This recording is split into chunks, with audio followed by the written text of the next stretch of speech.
Hey, good afternoon. Hope that everyone is doing well today. It's been a while since we've had a live chat where we just kind of hung out for a little bit. Later on this week, starting on Thursday, I've got the Gettysburg Film Festival coming up in Gettysburg. All kinds of cool things that are going to be happening there. So we'll be talking about that a little bit later, among some other things. We got some pretty cool stuff that's coming up. First thing I wanted to do is kind of draw your attention to some recent content on the YouTube channel. So right here you can see the main page of the History Underground, and if you haven't caught it already, I would encourage you to check out some of the recent content. So here's one right here that it was something a little bit new for our channel.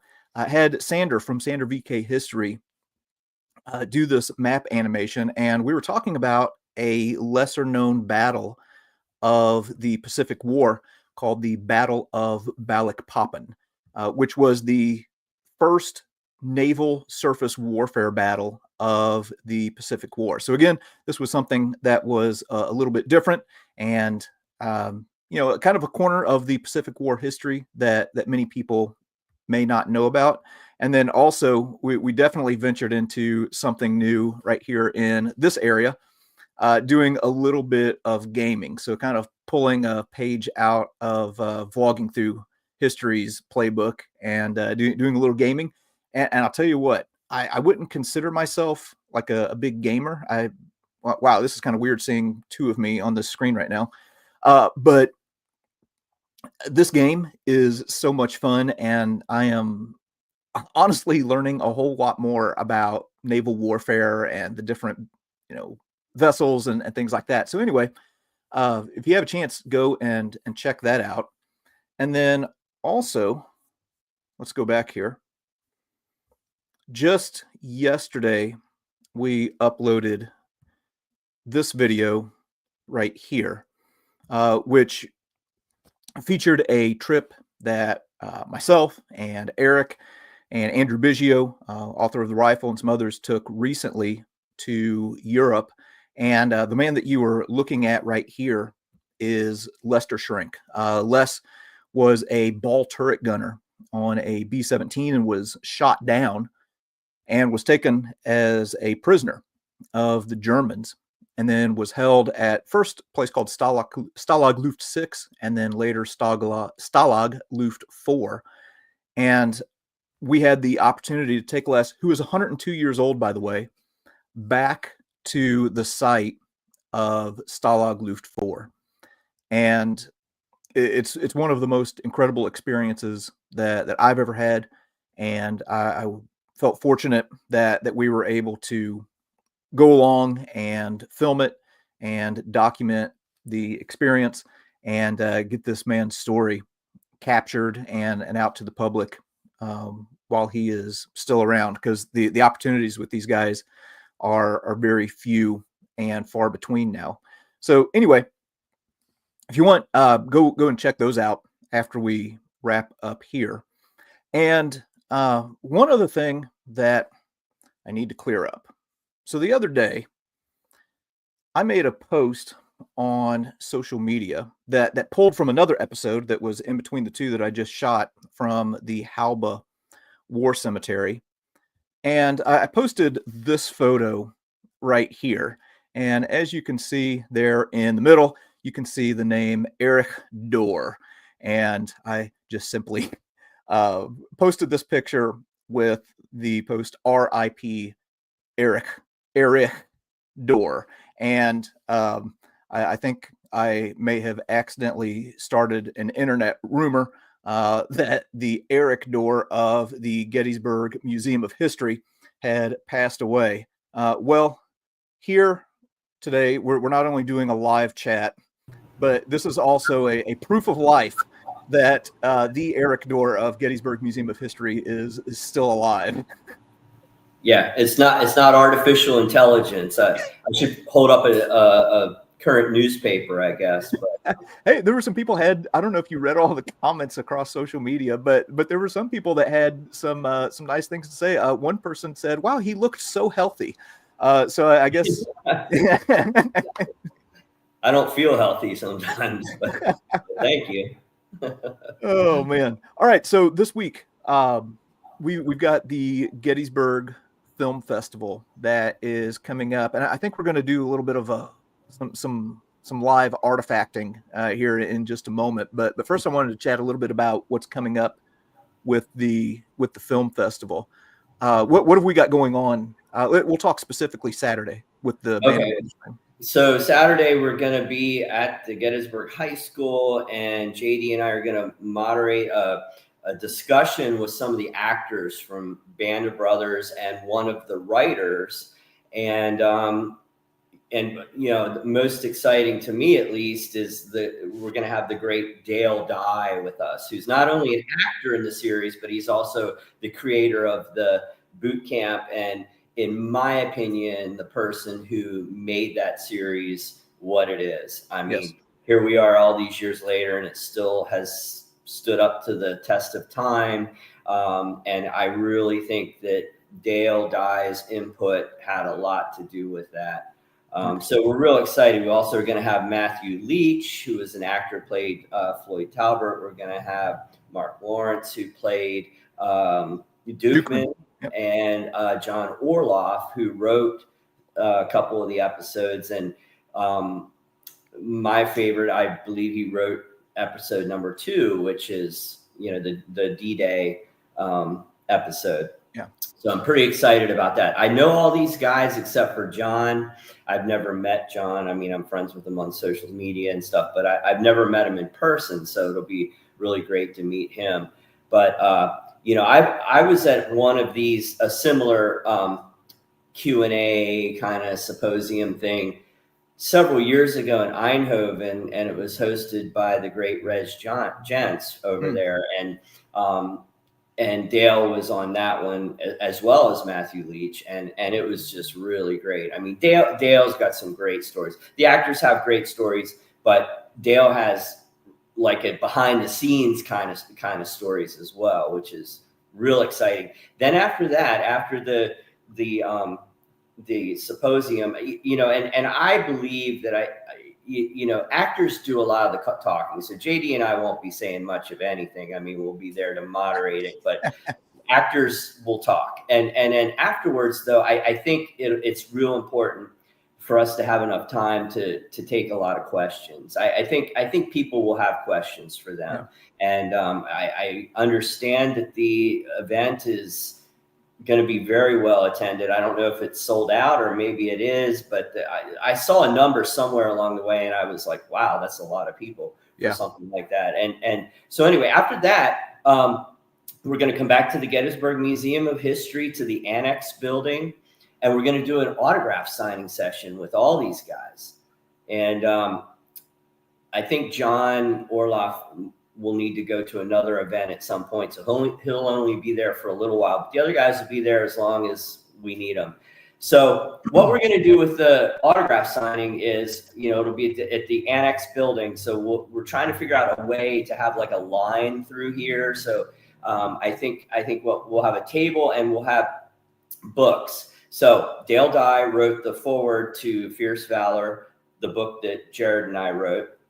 So you can have him sign that. You can purchase books if you don't have that one. But I also have photographs. There we go. Happen to have my copy right here. Okay, yeah, mine's back there. So we'll have photographs as well. And we're going to use that as a fundraiser for the museum. So we'll sell you the photos. They're going to be inexpensive. But we had really good, high quality photos produced. There's Dale. And they'll be for purchase. We have a couple different versions that you can get. Nice. We did a signing with Dale at the Show of Shows, and we sold out of photos and books within hours. And the whole second day, we didn't have anything for him to sign. So it you know, blew my mind how popular it was. And I guess because, you know, Dale doesn't really do a lot of personal appearances. So no, he does not. You know, very, very happy to get him. We also have this handsome young man right here, the great Matthew Leach. And here's one that has both Matthew Leach and Mark Lawrence in the same photograph. And there's an individual of Mark. So these are all really high quality, and I get what's called luster finish. Glossy, gets fingerprints, they get smeared, and matte just doesn't look as good. So I've done this a few times. So, and we have one here that John Orloff could sign. It's the Band of Brothers cast, and then we have this one without the letters of the famous stance here, with everybody in it. So they'll be available for purchase. It'll be a fundraiser. All the money will go to the museum to help fund the new annex that we're trying to build here. We need to raise some more funds. It's going to cost a staggering amount of money to do it right. The Adams County Historical Society's Beyond the Battlefield Museum has set the bar very high in Gettysburg. And so we have to be able to do something on par with what they're doing. So absolutely, we want to do it right. We don't want to just throw a bunch of stuff in a case. So, we want to have good interpretation. We want to have video, JD's videos going alongside the artifacts. So it'll be a much more educational experience. Yeah. Here's one thing that I'm excited about with the panel discussion that we're having with all the people that you mentioned. There are a lot of podcasts and there've been other panel discussions and things like that, like with the actors and such. To me, this is giving a 3-dimensional look at Band of Brothers. So you're getting one dimension where you're getting like the creation of Band of Brothers, like in the context of John Orloff's script. You're also getting another dimension from Dale Dye, looking at preparation and actually crossing over into the execution, where he played Colonel Sink. And then you're also getting the perspective of, again, the execution of the script on Band of Brothers with the actors and their performance. So anyway, for people who are wanting to get a more robust understanding of that show and how it was made, I think this is going to be an outstanding opportunity. I agree. And, I have to mention my co-author Jared will be in town.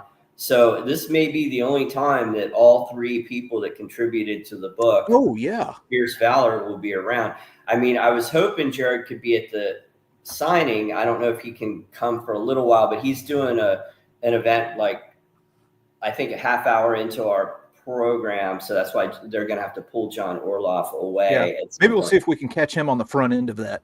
Right. And so, Dale wrote the forward. Jared and I wrote the book. So you could get that rare opportunity to get all 3 signatures on the book, which is pretty cool. So in addition to that, I mean, there are tons of events. So you can go to the website for the Gettysburg Film Festival. Just Google Gettysburg Film Festival, and you can find all of the different events that are going on, and then get information on ticketing and things like that. And it'll be good to get out and see people and meet some of you. Now, I think one of the things that people have come to expect watching the channel is seeing some cool artifacts. I actually see some music artifacts back there behind you. What have you got anything? Marshall heads back there. So yeah, I just recently got those from Ronnie 1010 Yonkins of Kicks, one of my all-time favorite bands. And I have his Gibson back here, and I've showed that before, but recently he called me, and I was able to get some Marshall heads and a Marshall cabinet from him as well, which I just moved the wrong way. There we go. So yeah, I'm real excited about that. I've been getting all kinds of cool music stuff, but I got to tell you, before we get into the Easy Company artifacts, I have the gloves on. Sure. Today, something really incredible arrived, and I've been waiting for this for a while. It's a 1920s Gibson mandolin. So it's very vintage. It's very cool. It's got a lot of history. But the reason I'm so excited about it, I'm not a big mandolin person, but it's who owned it. And I got it directly through his people, but you don't deal direct with this person. But anyway, anybody recognize this guy here? Oh, wow. That's the lead singer of Led Zeppelin, Robert Plant. And that was his mandolin. And recently he sold a few items for charity, and he does that from time to time. And all the stuff arrived from England. They sent a Gibson calendar for some reason, but he wrote a note here with the history that's handwritten by him, and it says 1929 Gibson mandolin purchased from Rose from the Incredible String Band. So it used to be owned by the Rose, I forget their last name, from the Incredible String Band. There's his weird signature.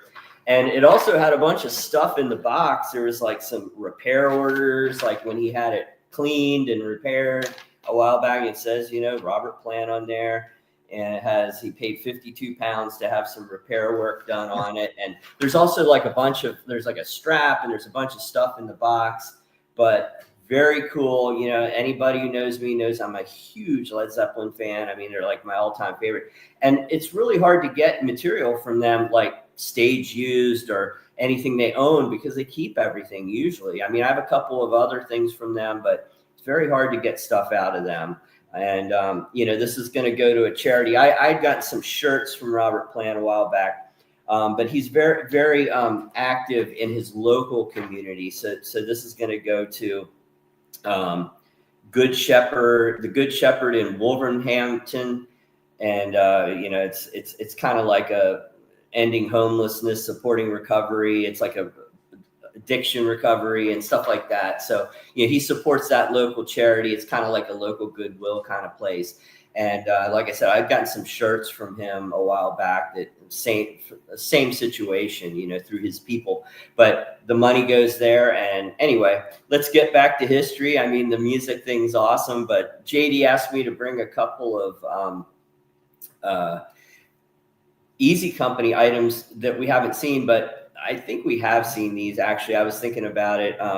Maybe not both of them, but I know we've shown this before. This is Forrest Goose 1911, and this would have been on the Weapons of Easy Company video we did, which was, I think this may be American Artifact #1. So yeah, it was a long way back. Yeah.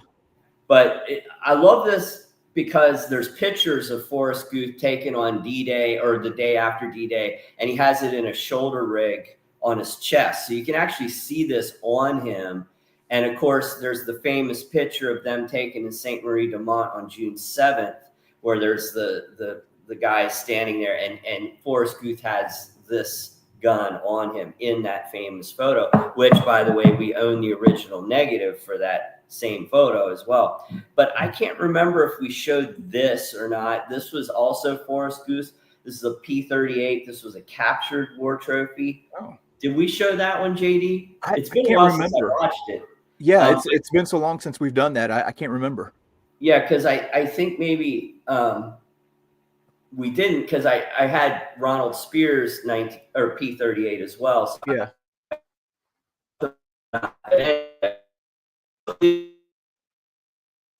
Was a war trophy, and these were obtained by the Gettysburg Museum of History from his son directly. So we have like letters and everything from it. And Michel Detrez from the D-Day Experience Museum got his uniform and a bunch of his items, but the family wanted to keep the weapons. Well, I think it was more like Michel Detrez couldn't get the weapons over to Europe. It's very complicated to bring active firearms cross the border over to Europe, I mean, legally. So I think that's why he didn't get them. But also the family also kept his medals and some of his insignia and a few other things. And we obtained those items as well from his son. His son was retiring and going into a smaller place, and they just thought it was time for it to go into a museum instead of just being kept at their house. And so we made a deal with them. And so that was a great, a a really cool bunch of items for the museum. And again, this 1911, is just so iconic. I mean, Yeah. how many weapons are in actual photographs that you can identify? Yeah. Because Forrest Guth, when he was interviewed for his book, said that this was the gun, because Michel Dutrez photographed it for the book that he did with Forrest Guth. And he said, I carried this all through the war and including D-Day. So I think he traded it right before D-Day for something. And he used to tinker with guns. He was kind of the armorer of Easy Company, or even 2nd Battalion 506. So he used to rig the M1 Garands to fire fully automatic by filing down the sear pin. So there's I believe that's in the book Band of Brothers as well. But anyway, brought a couple items out, and that's what I have for you today. But the museum will be open during the event, meaning the signing and everything. So, while you're here, I don't know how much of a line there's going to be, but there may be one, because I'm sure it'll back up because people will be wanting to talk to these guys. So just go over to the museum. It's free. You can check it out. We'll have it open. And anyway, we're getting a lot of questions here. Yeah. So I'm gonna roll back to the beginning, and I'm gonna try and hit some of these older questions that were in the chat first as quick as we can, and then we'll advance on. If I miss a question, I apologize. It's not intentional. So this first one, can you all research the 424th Regiment of the 106th Division? Tough division right there. They had a rough time in the Battle of the Bulge. Father-in-law was there, and I wanted to retrace his movement. I'll tell you what, anytime someone reaches out to me and they are asking for information about, their grandpa or their uncle or something like that, and they want to know more about their service, I always recommend reaching out to a group called Footsteps Researchers. They are simply the best at that kind of stuff. So anyway, if you have any questions about a particular relative, that would be who I would recommend reaching out to. What is the next series of History Traveler going to be about? That's actually going to start hopefully this week. Right after I left Erik and Andrew Biggio and the crew with Lester Shrink there in Berlin and Poland, I went down and met with Paul Woodage from World War II TV.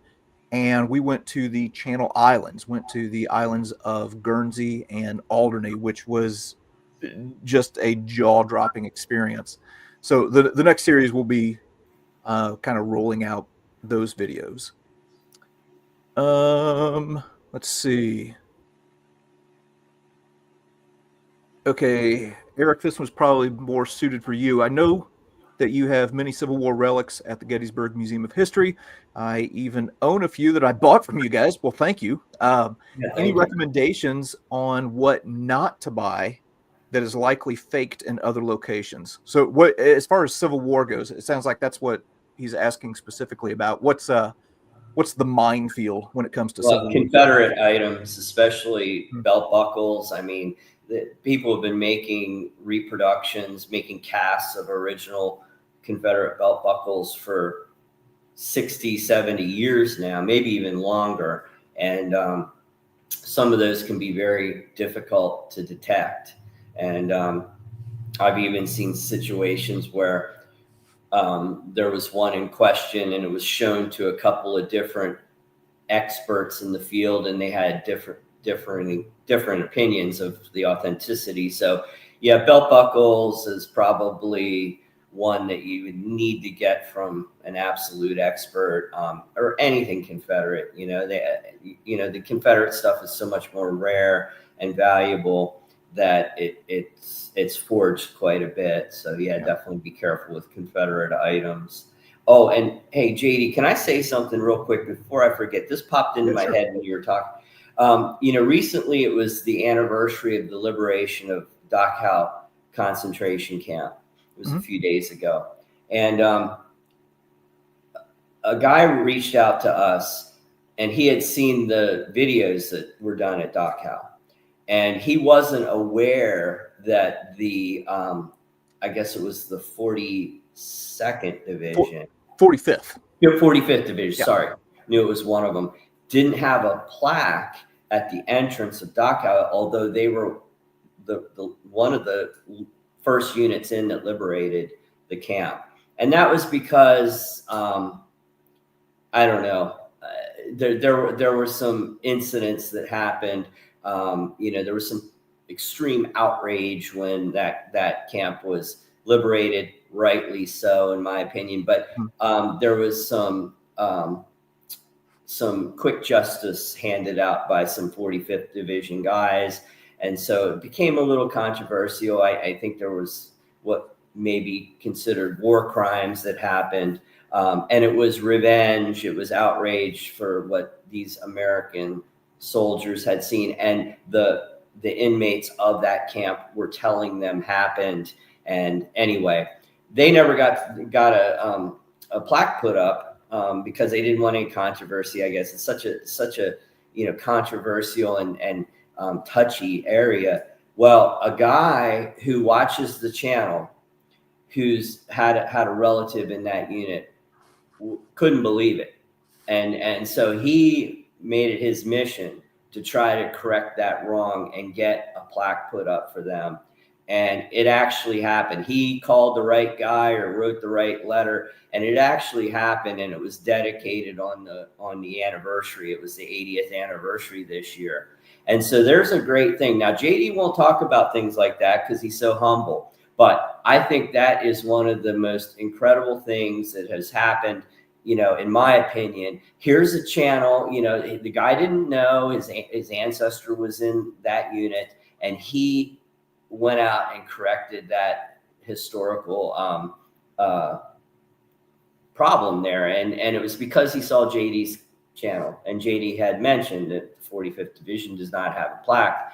And that's pretty cool. I mean, I mean, education's one thing, but when it motivates somebody to do something that's spectacular. We were invited to go, but neither one of us could go because of all the other stuff we've been doing.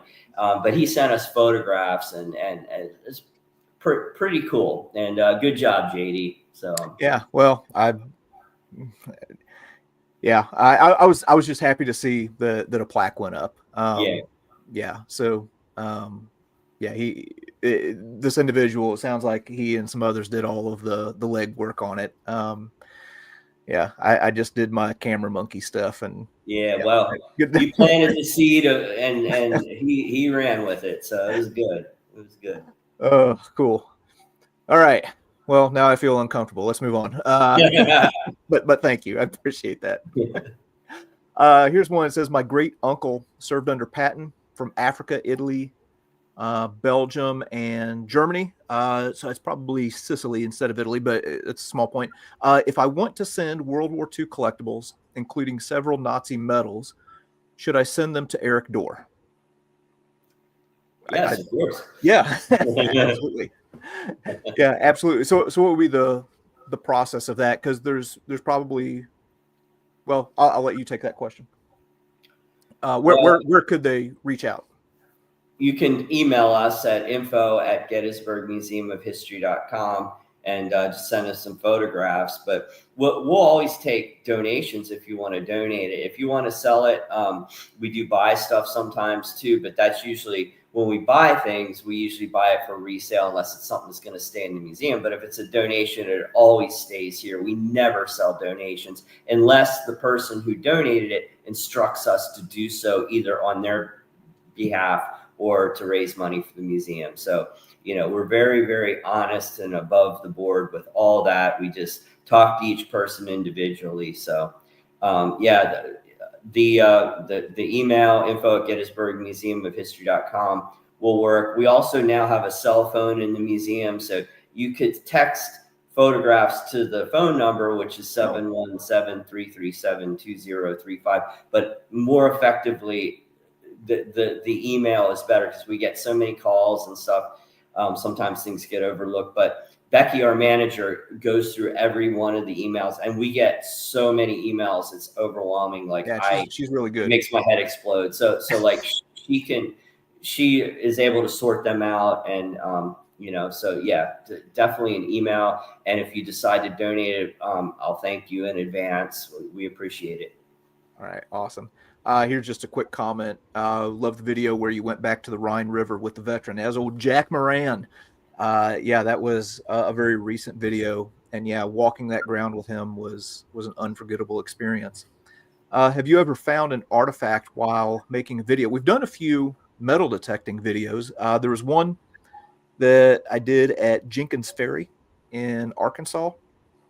So if you watch the movie Lincoln, the battle that they depict, like in the swamp and the rain and everything like that, is the Battle of Jenkins Ferry. So we went there and found some Civil War bullets, and then Erik and I, a few different times that we've been in Normandy, we've been out and have found some stuff. So you can check that out in those playlists.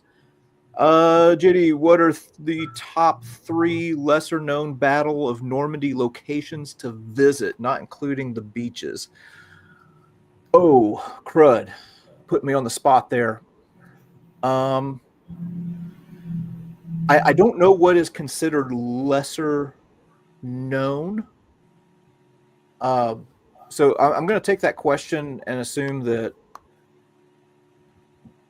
like, the beaches, kind of like what you said there, would be considered the most well known.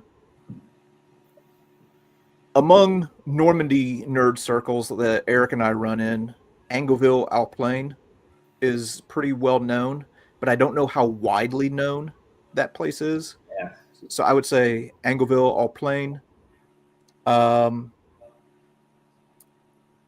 Bretteville, and I can't say the latter name, which is where the Canadians fought inland, is a really cool place. And oh man, the name of the town escapes me.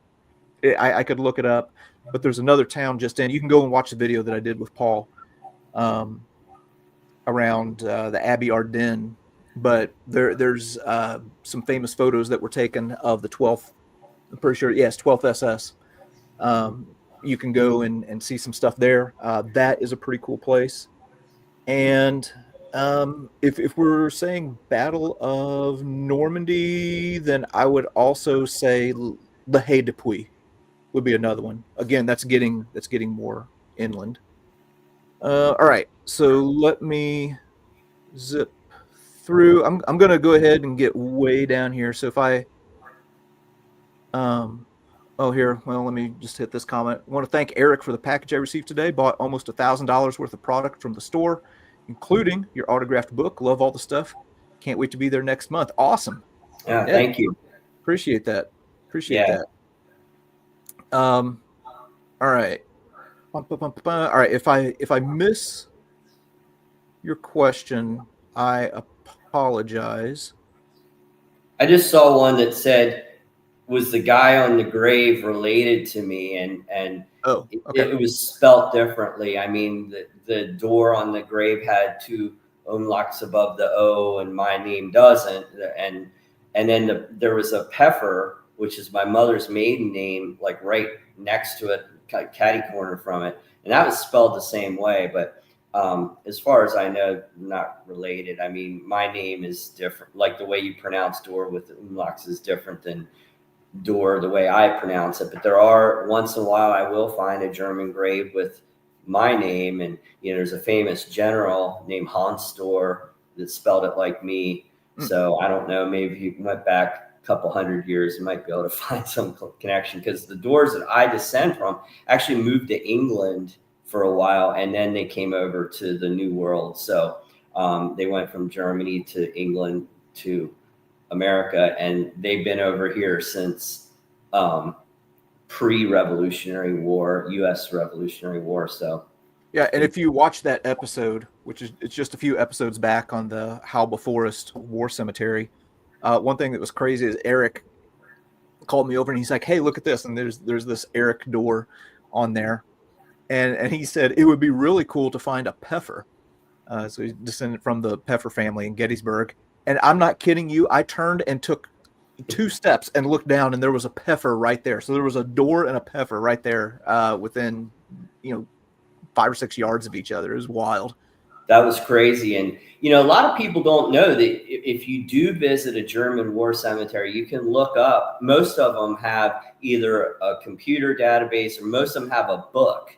And in the book, they'll have alphabetical listings of the names that are in there. And you can go, and I usually do that, you know, when I go to these cemeteries, if I have a little bit of time, to see if there's anybody with either my last name or my mother's maiden name.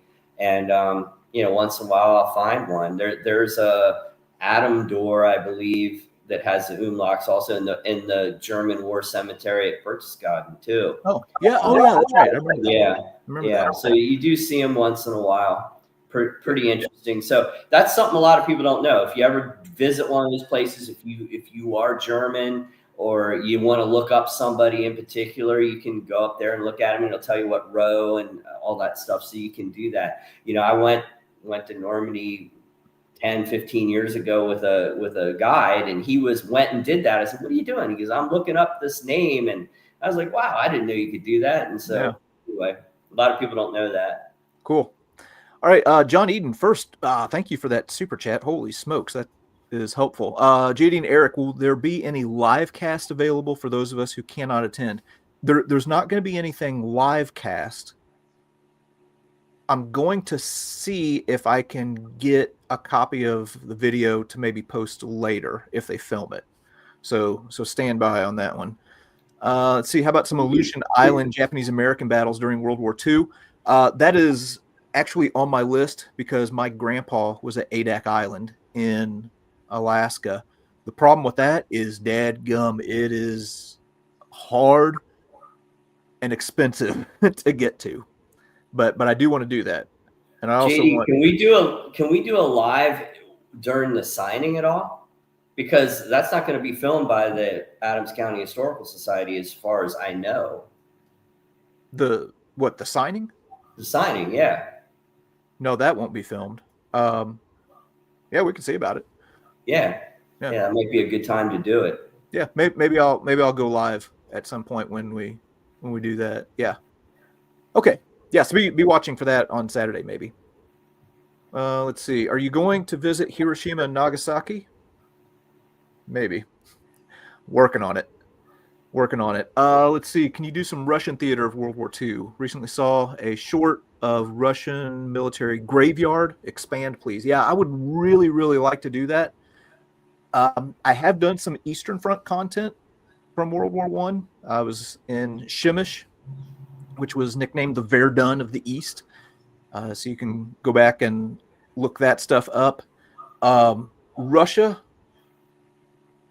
might be a little bit difficult for me right now, but I would love to go there for sure. Okay, let me get down here. Oh, Larry Myers, thank you for the super chat, man. Appreciate that. Let me get to some of these other super chats here. Here's some funds for your steak fund. See you guys soon. Oh, awesome. Appreciate that. History Savior 1941. It's another YouTube channel you can go check out. He's got some good stuff. And also does work with Emerging Civil War now. So Emerging Civil War is a great resource for all things Civil War history. All right. There's a guy that just said, is there anything from World War II that's not for sale at the museum? Well, 99% of the stuff is not for sale. The stuff that's exhibited is not for sale. So the military antiques business is separate. So almost everything that you'll see in the museum is not for sale. And then somebody else just said something else and it went away. So that looked important. Somebody's asking about a website. I don't know. What website was Erik talking about? All right, here's Mike, 6 Questions Lentz, who is a fountain of knowledge of all things Gettysburg. We're going to get Lentz on the channel at one of these at some point. He was on the live stream on New Year's Day, but we're going to get him on a artifact video or History Traveler or something because, man, the dude just knows stuff. He says, I'm sitting here with a canister ball purchased from Erik's museum on my desk next to me. Thank you so much for an amazing museum. Yeah, thank you, man.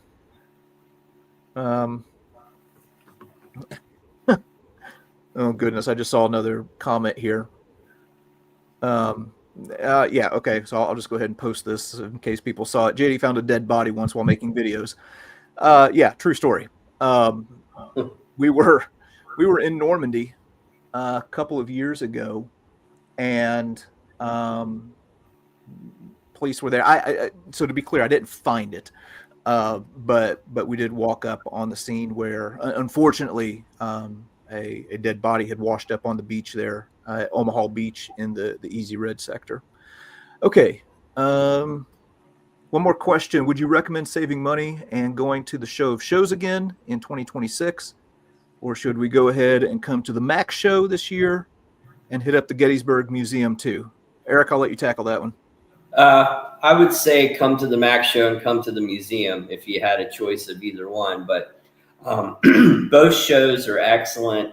We're not sure if we're setting up at the Show of Shows in 26 because they moved the time, and it's like it's in January now, and I'm usually away for part of January, so not sure if we're going to set up. I'll certainly attend it, but a lot of that will also depend on if Andy Biggio wants to bring some vets. So if he brings vets, I'm sure I'll set up. But I would say come to the Mac show and then come to the museum, because the museum will be open. I mean, I don't close the museum to do events anymore. I will not be set up at the Mac show, though. I never set up at the Mac show. It's more of a buying trip for me. We just go around and try to scoop up all the cool stuff that we can. So.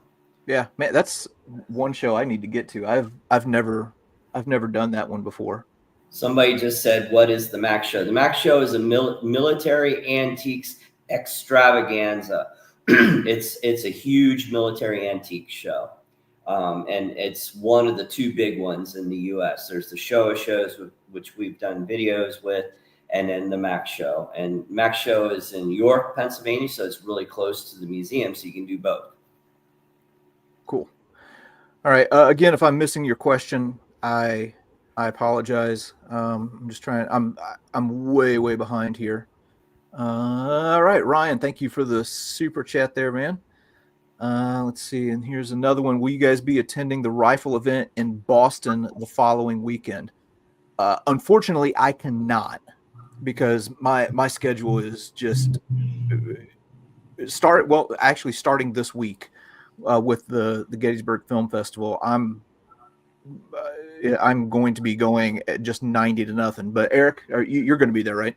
Yeah, Andy invited myself and Cheryl, so we're going to be guests there, and we'll be there through the whole thing. And a bunch of people that I know are going to be there, so we'll be. We're not like riding. We're not doing the motorcycle ride or anything like that, but we'll certainly be there. We'll be at the events and all that stuff. So cool. Looking forward to seeing whoever's up there. Let's see, JD, can we ever expect a trip to Vietnam and see you visit any battle sites? 100%. That's another one that I'm working on and would like to do sooner rather than later, if possible. The problem is, anytime I make a plan, there's like another opportunity that pops up that I'm just like, okay, this is kind of like a now or never thing. If Andrew Biggio would stop taking World War II veterans to Europe, I would. That has pushed a lot of plans, rightfully so. I'm not complaining about that at all. Let's see, Professor What? If you don't want to answer this, I understand, but how have the areas that your kids were adopted from been affected by the war? The area where my kids were adopted from was in the Donetsk Oblast, and it's gone. It's flattened. If you look at it now, it looks like a nuclear bomb. It looks like the pictures that you see from Hiroshima. It has been completely destroyed. So, yeah, pretty heartbreaking for my family and I. But yeah, hopefully that thing comes to an end sooner rather than later. But it's quite unfortunate what is happening to the people of that country right now.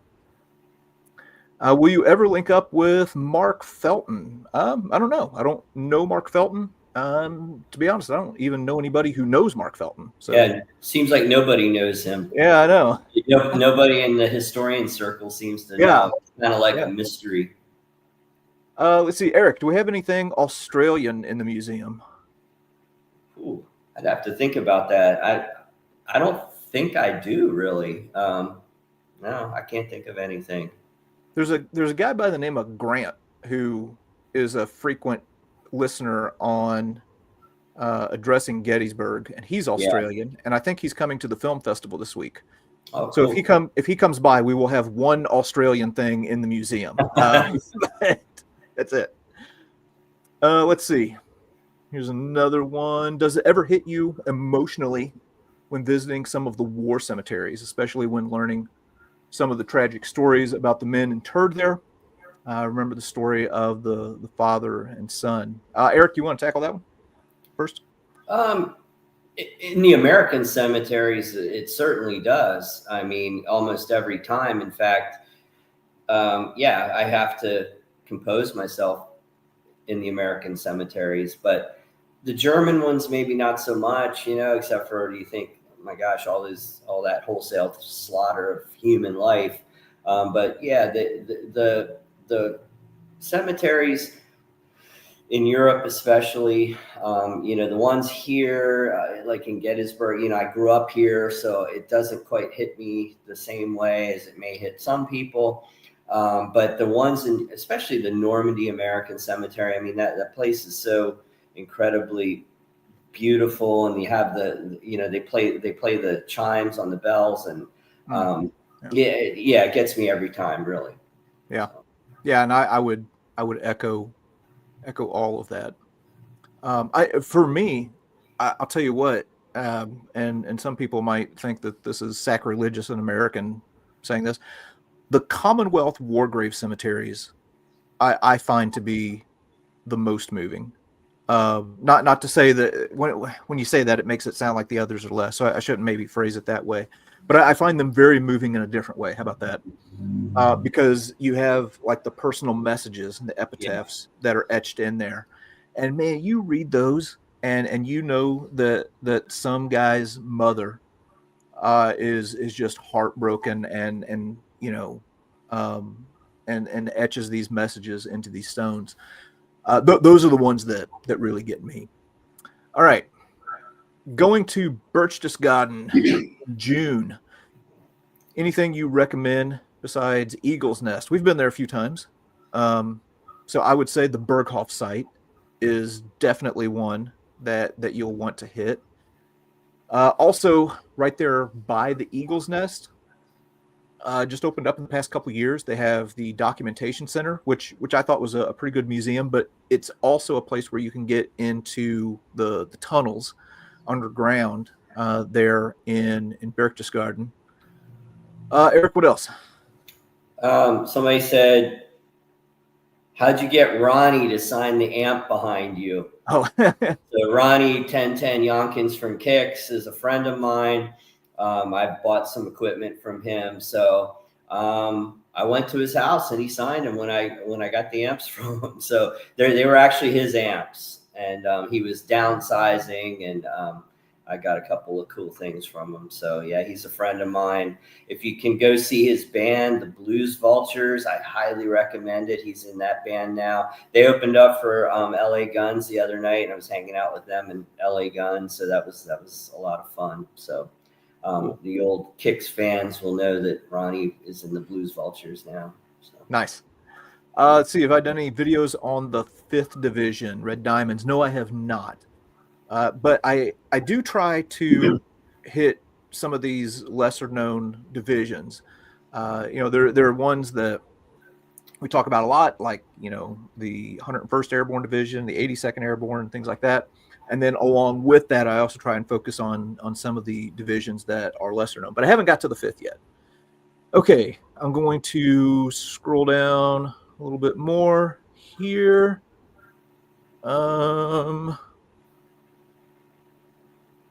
Let's see. Hang on a second. I got one. Dick Winter's jump boots is the bullet hole visible. Thanks. Okay, so Dick Winters from Band of Brothers, he was hit by a bullet fragment in his jump boot, and it was a very small hole, but he wore them throughout the war. He used to keep, I have photos of him.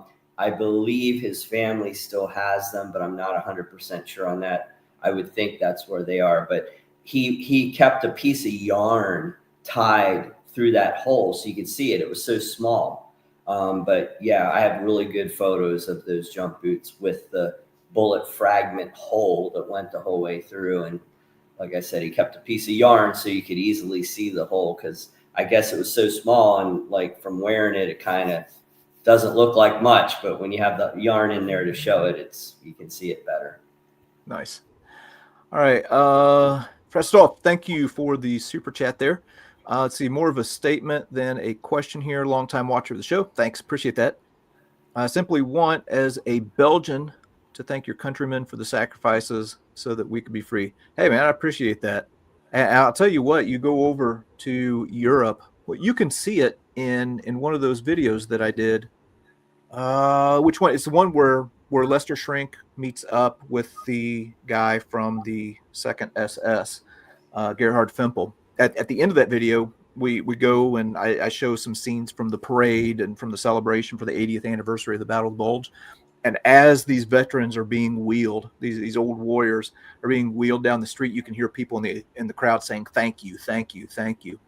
So my experience has been, anytime travel to Europe, people have shown a lot of gratitude. And I do want, JD, somebody just said, I'm from Australia and I would love to purchase from your museum. Is there a reason why you don't ship internationally? There's several reasons. Number one, cost prohibited. The shipping outside this country is crazy, and we only use Tracton shipping. So we use premium shipping. So, you buy something for 50 US dollars, it might cost more than that to actually ship it sometimes, the way we ship stuff, because we always use tracking. Number two, a lot of the items that we sell, or several of them, are prohibited by other countries' customs, such as bullets. Civil War bullets to Australia would probably get pulled by customs. Number three, Australia recently passed a law banning Nazi symbols, World War II symbols. So anything that would have a swastika, which is almost anything German from World War II, which we sell a lot of, is banned. So we get seized at customs. So with all these problems, we used to ship internationally, but it just became too much of a problem, and the shipping was just crazy. And we would sell the item and then bill them for the shipping, and a lot of times people would just ghost us because it was just so much money.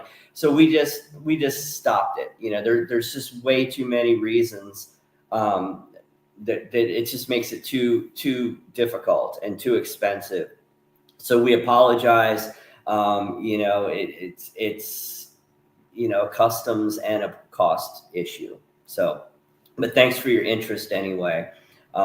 You'll have to just come over here sometime and buy us out from the museum, and then you can deal with getting it past customs. But the thing is, if we lose it, if it gets taken by your customs, we're going to lose it, because it's on credit cards, and people will do a chargeback or whatever, and we'll end up having to eat it, basically. So we're just not willing to take that risk with the way customs are and all these all these other issues. So yeah, we actually know somebody who had an item that was coming from Australia or went to Australia, and they opened it up and destroyed it.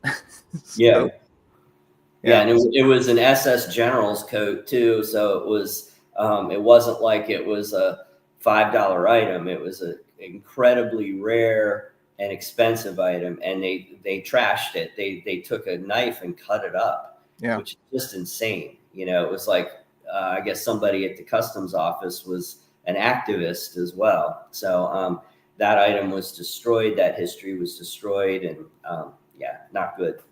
Yeah. All right. So here's a question that has been asked 183 times now. Uh, from Janice, the Rainbow Division during World War One. Sorry, can you tell us anything about that? My grandfather was in that division. Thank you. Yeah, sorry, I actually don't know a whole lot about the 42nd and World War One. My knowledge would only be surface level. So I'm sure there's a lot of great books out there, though. But anyway, oh look, here's the question again. All right, anyway, let's see here. Let's see, have you guys been to the Netherlands American Cemetery in Margraten? Really beautiful place. I have not personally. Eric, you have though, haven't you? Yep, I've been there several times. Again, it's a very beautiful, well maintained American cemetery. Uh, Definitely in my top favorites of, beauty wise. And there's quite a few famous graves there as well. Oliver Horton comes to mind. I think Colonel Cole from Cole's bayonet charge is there, and there's some Medal of Honor recipients, and it's a very, very beautiful cemetery. So I highly recommend going if you get the chance. Yeah. All right. Here's another one. Where can I find the Footsteps of History? I would like to find out more from my uncle that was in the Battle of the Bulge. I think that you mean Footsteps Researchers, and let me just show you real quick. So right here, you can go to footstepsresearchers.com, and there you can start the process. Hey, Joey Van Meesen from Snafu Docs. He has a great YouTube channel. But here you can get all the information that you need as far as finding information out about your relative or really anybody for that matter, any veteran, about what they did in the war and where they were. Let's see. If you could meet any soldier from history, who would it be? Ooh. So one on just like a personal level, I would say my grandpa's uncle, who was in the 35th Division in World War One, and he was killed in the Meuse-Argonne offensive. So I think it would be neat to have met him and heard some of his experiences. I've been trying to collect anything 35th Division from World War One, just because of that. As far as names that one might know, maybe General Grant. Well, I don't know if you consider, yeah, General Grant. Yeah, I don't know. Eric, you got one on that? George Washington, Oh, yeah, 100%. That would yeah, be number one. yeah. Okay, let's see. I'm also an educator. Would like to know your experiences. I teach World War One and Two history for high school. I get artifacts all the time from the museum to show in class. Thank you. That means a lot to us because that just warms my heart hearing that, because I do the same thing. Would you and Eric, be willing to do a Zoom? Okay, I'm assuming you mean like a Zoom with the class. Um, I know that for me personally, especially during the day, my schedule is really, really tight. I'm not opposed to the idea. It would just be a matter of finding the time to do it, which um, is kind of tough for me right now. As a matter of fact, I'm so backlogged on emails and private messages and all kinds of stuff like that. I had somebody who was rather upset with me the other day that I had never responded to a comment that they left. But yeah, I'm pulled in a lot of different directions right now. So again, I'm not opposed to the idea. It's the tough part is finding the time to do it. All right, let's see. Eric, do you have a booth at the Gettysburg Antique Store? I don't think you do you? I You guys, used to, but they closed the antique center, if that's what you mean, and now they have like a little tiny bookstore next door, and they only have certain dealers in there, and they banned German items, so I didn't go back. I didn't continue with the new place. I think they're opening May 10th, I heard. But yeah, I know a lot of the people there. But yeah, I used to have one at the old antique center. It was in, like, as you go in the door, there's like 3 rows. Mine was on the very left, about halfway down. But yeah, not anymore. Okay. Here's a super chat that I missed from a while back. Are there any autographed items on the website? They do pop up from time to time. Yeah, currently, I think we have some photos signed by Guy Whidden of the 502nd Parachute Infantry Regiment. Um, his family contacted me recently and had a bunch. I guess they had him sign a bunch of stuff years ago, and they had a whole bunch of them. So we bought them from the family directly, and once in a while I'll get like a signed Band of Brothers, signed by Dick Winters or something like that. And we also, sometimes get Third Reich artifacts too. One of the items I handle a lot of are some of the famous Third Reich people. That's kind of one of the things that I specialize in, like knowledge wise. Got to really watch, especially Hitler's autograph, because it's highly forged and a lot of times they're stamped. So I'm able to authenticate those. So we get those from time to time. I think we have a signed Hitler autograph up right now. I'm trying to think if we have anything else. They usually go right away when we get them, but we've had, just about all the famous Third Reich guys. Once in a while, we'll get like Eisenhower or somebody like that as well. But yeah, the one that comes to mind that we still have a lot of left is the Guy Whidden from the 502nd. They're inexpensive. They're like $20. And it's a great photo of him. So that's one. All right, cool. All right, we'll go a few more questions here. Do they have Gettysburg Civil War tours? Are they expensive? Yes, they do have Civil War tours. There are different organizations and places you can go in Gettysburg. What I always recommend is hiring a licensed battlefield guide. Those people are really, really good, really knowledgeable, and can be as broad or as specific as you want. All right. Let's see. Hello, purchased a signed copy of the rifle with Andrew's some of the vet signatures. It was an honor to buy it at your museum store. Oh, cool. Well, thank you. Appreciate that. Yeah, thank you very much. Yeah, after we did that signing with the vets last year, we had a few left over, I think. I think that's how we got them. Andy didn't want to take them home, so I bought them from him. We had them in the store. I think that's how that happened. All right. Let's do one more question here. This will be a good one to go out on. What got you two interested in history? I'll let you tackle the first. What got you into it, Eric?